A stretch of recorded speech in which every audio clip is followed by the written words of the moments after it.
பாராளுமன்ற உறுப்பினர்களுக்கான துறைசார் கண்காணிப்பு குழு தொடர்பிலான செயலமர்வு இன்று பிரதமர் ரணில் விக்ரமசிங்க தலைமையில் ஆரம்பமானது.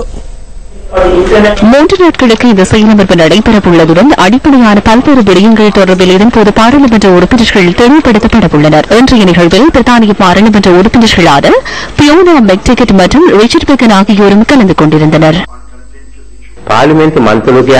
பாராளுமன்ற உறுப்பினர்கள் என்பவர்கள் மக்களை பிரதிநிதித்துவப்படுத்தும் குழுவினர். அவர்களின் ஒரு பிரிவினர் அமைச்சர்களாக உள்ளனர் அல்லது பிரதி அமைச்சர்களாக உள்ளனர்.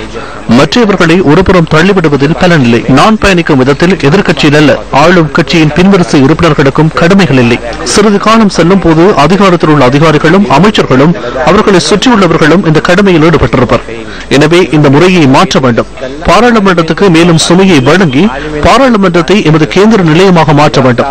அங்கீகரிப்பது பாராளுமன்றம். மாகாண சபைகள் தொடர்பிலான தேசிய கொள்கையை பாராளுமன்றத்தினால் மாத்திரமே அமைக்க முடியும்.